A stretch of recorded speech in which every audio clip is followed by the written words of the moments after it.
from No Joke NHL, here with our daily recap and preview video, all combined into one today as we have the 12:30 matinee start coming up, and I wanted to get both of these in because I won't be around this afternoon. Actually, believe it or not, I have a wedding on Kentucky Derby Day for a coworker, so probably not the best handicapping and sports investing day that I've ever been involved in, but nonetheless we're going to get to take care of business here and and then go out and have fun today.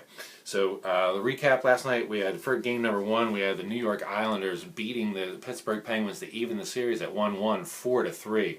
How the Islanders won this game, I'm not really sure. Yesterday in the preview video, we handicapped that this game would go over 5.5 goals, and we also handicapped the New York Islanders to go over their team total of 2.5. And this was kind of like I tweeted out, kind of like making the 8-ball on the break in pool.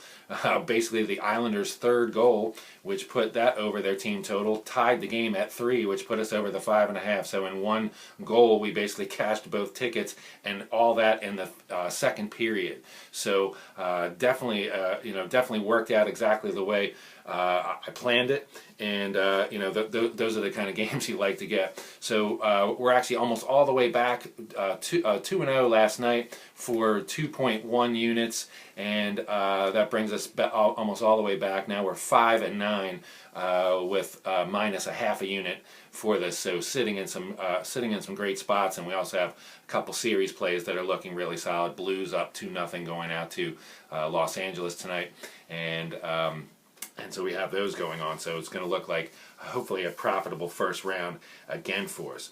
So looking at this game last night with the Islanders and Pittsburgh, like I said, Pittsburgh skating circles around him. Sidney Crosby comes back, first touch on the puck, it turns into a goal. He ends up with 2 goals on the night, and Pittsburgh dominating 3-1 before Marc-Andre Fleury became Marc-Andre Fleury, and I guess the coach turned into a pumpkin or whatever because he was just awful. Matter of fact, the Islanders' 4th goal, ridiculous, comes off the backboards on a long shot, and all he has to really do is put his glove on it and freeze it up, and he ends up flopping around like a fish, and it goes into the net. So Marc-Andre Fleury is Marc-Andre Fleury, and that's one of the points that we talked about yesterday with the Islanders being able to put goals in, is that you really just can't count on this guy. Somebody tweeted out that he has a losing record now after the Penguins have won the Stanley Cup a couple seasons ago. He now has a losing record in the postseason. So buyer beware there. I'm not sure what's going on. I'm not saying Pittsburgh's going to go down to the Islanders, but I'll tell you what, if you have a deep futures, coming out of the Eastern Conference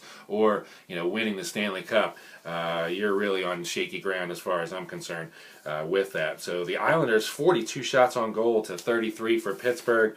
They're again another unbelievable offensive flurry of stuff. 42 shots on goal, 19 attempts blocked, and 18 misses. So again, we're in this case we're up into the 70s for offensive attempts for them versus 33, 13, and 11 for the Penguins. So the Islanders, like I said, after that first period where they just were pretty much on their heels, and I shouldn't say they're on their heels. They were playing some solid hockey going back and forth, but Pittsburgh, like I said, with Fleury, definitely not going to keep him in any games. When you score 3 and you're up 3-1 on a team in the playoffs, you need to finish that job, not end up losing 4-3. That's a really bad loss for the Penguins. The other game last night, there was 4 games total. The second game, Montreal Canadiens evening their series 1-1 with a 3-1 victory over Ottawa. This is a really tight series back and forth. I mean, Ottawa was able to get a nice third period and take game 1, and the Canadiens were able to convert in the second period here, scoring 3 times on 10 shots on Craig Anderson after he went shut him down on 14 shots in the first period and then shut him down on 10 shots in the third. Actually, both teams holding this scoreless after it was 3-1, and the under 5 looked like it was almost certain to go over again, and all those people that jumped on it were going to go down, but instead they were able to have a scoreless third period and keep that going there. But like I said, this is a very, very even series. I can't get a feel one way or another who's going to really show up. Kind of an entertaining series competitive-wise, not so much if you're looking for goal scoring. The third game last night, Chicago, again coming with a more professional effort. We talked about that in the preview video yesterday. The Blackhawks would probably come much more determined and certainly threw a lot of pucks to the net. 48 shots on goal to 28 for Minnesota Wild, and they take this game 5-2. Frolik with 2 goals, and Brian Bickle with an incredible effort at the end of the game to score one on the empty net after being physically tackled on the way down to get a 5-2 victory for the Blackhawks there.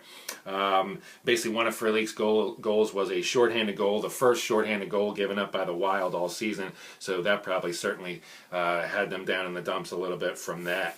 But Patrick Kane, 5 shots on goal, 2 attempts blocked, 1 missed shot.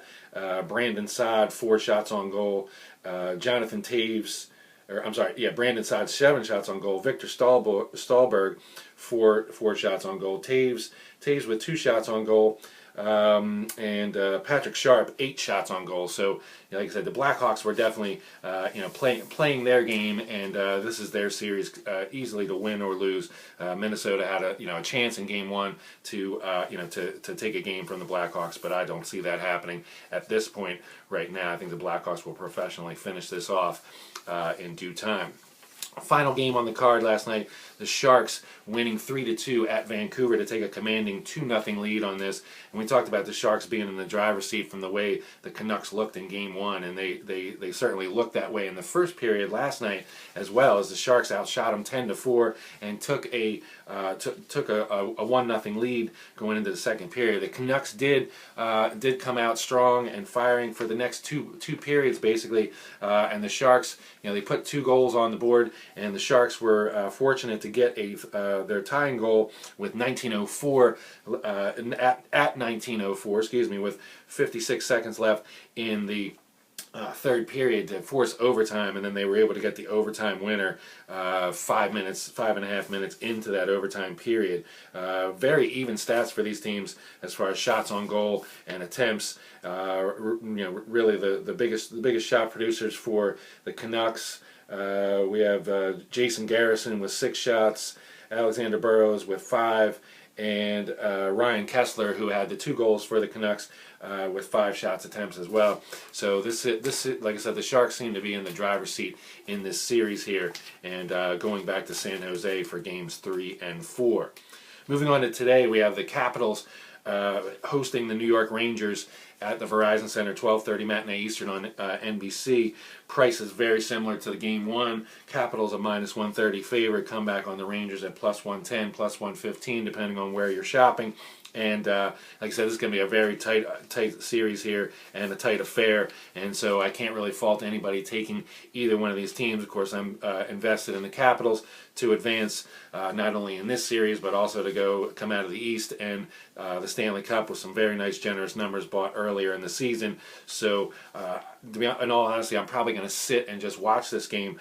Probably won't be jumping on the Capitals, although I do certainly favor them here a little bit. Like I said, I think Adam Oates has solid control over this team, and the Capitals pretty much dominated play for long stretches of time. They came out and were taking it to them. Like I said, it was Hagelin's goal that kind of stunned the crowd and probably the Capitals a little bit, but they rebounded very nicely. Ovechkin gets the tying goal, and then they get 2 quick goals in the second to take control of that game and then hold the Rangers at bay for the final full period. Winning that game 3-1. We were lucky to get the -1.5 cover there. Like I said, up 3-1 in the second period, a good sign. But then you would like to see them extend that lead a little bit. But then they didn't, and held the Rangers at bay. So we were very close to being backdoored on that puck line cover in Game 1. So like I said, I'm just going to sit on the sidelines in this case and just cheer for the Capitals. But like I said, I can't fault anybody that goes with the Rangers here. Solid effort, for them, and a losing effort in Game 1. The total on this game is lined at under 5, -130. I've gone into that ad nauseum. The under 4.5 at +145. This is a likely under, maybe even a likely overtime. I'll talk about the overtime wagers in another video where I have more time. But a couple criteria that I go with, and +285 on this Rangers Capitals team. Capitals game is not really a price that I look to jump on when I go to overtime bets, even though it does look very likely today. Boston, Toronto, we have the Boston Bruins minus 190 favorite to take a 2-0 lead on the Maple Leafs today. And Maple Leafs defense was horrible in Game 1. And hopefully the Leafs will show up. We have a couple series plays on the Leafs, but the Bruins definitely were able to skate all around them, put a lot of pucks in the net, 4-1 in that opening series. So hopefully the Leafs can show some life, but really I have no feel either way for this. I certainly wouldn't find myself laying 190 on the Bruins, even in a money line parlay here. Like I said, I'd like to see what Leafs team shows up. Probably their first playoff game, maybe a little nervous. So we'll see what's going on here. Ironically, this game actually has a better overtime price than the Capitals at plus 315. Capitals overtime price was plus 285 to go overtime, and this is probably more in line with a price that I would get on. I'm not saying for sure in this game that would be an overtime play, but as far as price goes, I like to get at least 3-1 or better on that prop before I jump in.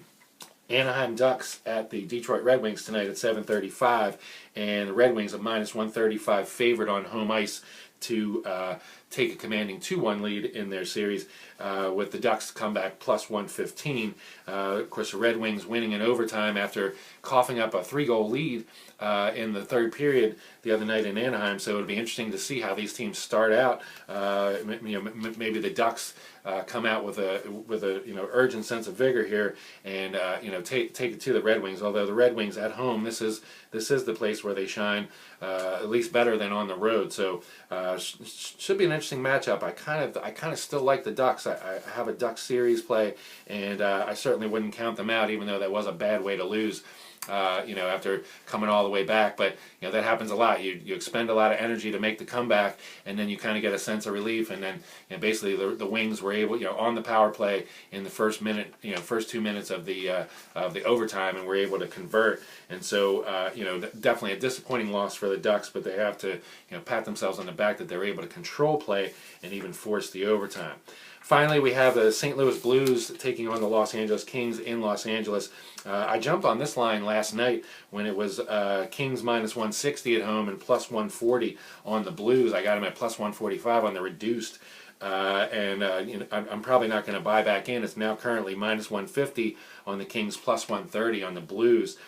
Blues in the driver's seat here, and I know a lot of people, I said, are still thinking the Kings may make a splash here. The series price now minus 370 on the Blues, come back on the Kings at a juicy plus 340. So if you believe the Kings are going to turn it around out here and make it 2-2 before they go back to St. Louis, there's your play right there, plus 340. But I'll be honest with you, I mean, this has been a very tight series. The Blues actually very fortunate to come away with this 2-0 lead, but nonetheless it is a 2-0 lead, and so the Kings are certainly going to have to play flawless hockey the rest of the way through in order to, they're going to have to take 4 of the next 5 games for them to move on to the next round. Definitely a tall task against this Blues team who can play some solid defense and playing a little bit better offense.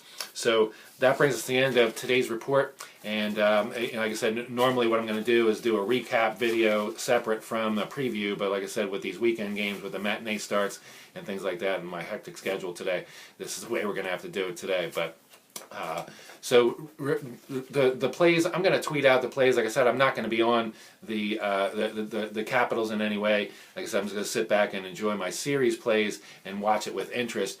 But I'll probably have some plays for tonight, and so I'll tweet those out later in the day. But anyway, No Joke NHL. Tell your friends, No Joke NHL Twitter, No Joke NHL YouTube, and as always, let's make some money.